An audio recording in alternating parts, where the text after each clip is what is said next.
The world of the 16th century might sound like a place straight out of a wild, unfiltered novel. Imagine a time where young girls ran around town, chasing boys into their rooms, and no one batted an eye. Sounds crazy, right? Well, it's true.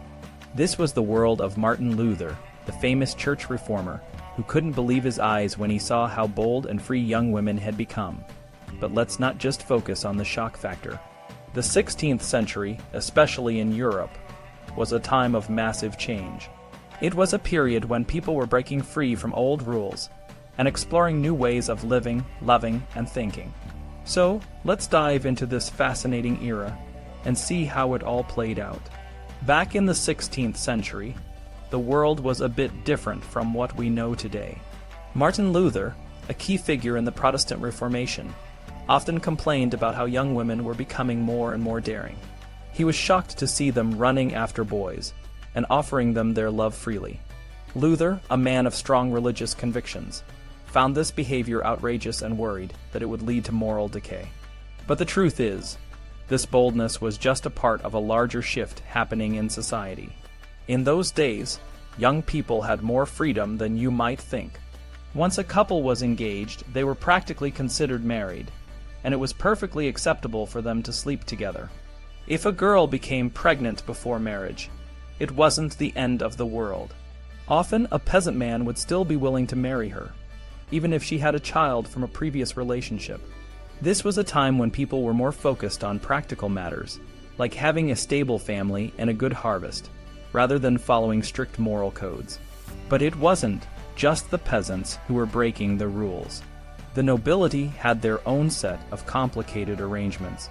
Nobles often arranged marriages for their children at a very young age, sometimes as early as 3 years old. These early betrothals were more about securing alliances and property than about love. When the children grew up and reached puberty, they would often start having sexual relationships, even though they weren't officially married. Since these marriages were arranged, it was common for both partners to have affairs. Divorce wasn't an option, so adultery was a popular solution. In the courts of the nobility, extramarital affairs were almost seen as a social obligation. Marguerite of Angoulême, a powerful and influential queen, openly encouraged the young women in her court to have affairs. She believed that a woman who didn't take advantage of these opportunities was missing out. Adultery was so common that wives who remained faithful to their husbands were often mocked by their peers. It was a strange kind of etiquette, where being unfaithful was a sign of sophistication and social status. But the wildness of the nobility wasn't the only thing shaking up society. In the world of art and literature, things were getting even more scandalous.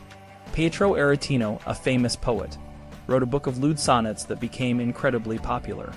His work was so explicit that it even made its way into the Vatican. But Aretino was quickly outdone by François Rabelais, a priest who wrote a book called Gargantua, which used extremely crude language. Rabelais' book was so popular that it outsold Aretino's work, and it became a sensation across Europe. The 16th century was also a time when sex manuals and erotic literature were widely available. These books were often sold at fairs and in cities by street vendors. They weren't just for entertainment. Some people used them as guides for their sexual lives. The demand for these materials was so high that many artists and writers made a good living producing them. It was a time when people were more open about their desires and less afraid to explore them. But the wild behavior wasn't limited to the upper classes or the world of art. In some communities, people would gather at night, not to practice witchcraft, but to engage in promiscuous sexual activities. These gatherings were often reported to the authorities, but they were more interested in the thrill of the gatherings than in the potential witchcraft. It was a time when people were more focused on pleasure and less on following strict religious or moral codes. Despite all the scandal and excitement, the 16th century was also a time of great intellectual and cultural change. The Renaissance was in full swing, and people were rediscovering the works of ancient Greece and Rome. This newfound interest in classical knowledge led to a more open and curious society. People were more willing to question old beliefs and explore new ideas. This curiosity extended to their personal lives. where they were more open to new experiences and less bound by tradition. So, what can we learn from this wild and fascinating period? The 16th century shows us that human nature has always been complex, and that people have always found ways to express their desires and explore their passions. It also reminds us that societies are always changing, and what is considered normal or acceptable can vary greatly from one time to another. The 16th century was a time when people were breaking free from old constraints and exploring new possibilities, both in their personal lives and in the wider world. In conclusion, the 16th century was a time of great change and excitement. From the bold young women of Wittenberg to the scandalous courts of the nobility, and from the crude works of Rabelais to the intellectual ferment of the Renaissance, this period was a fascinating mix of tradition and innovation. It reminds us that human nature is diverse, and that societies are always evolving.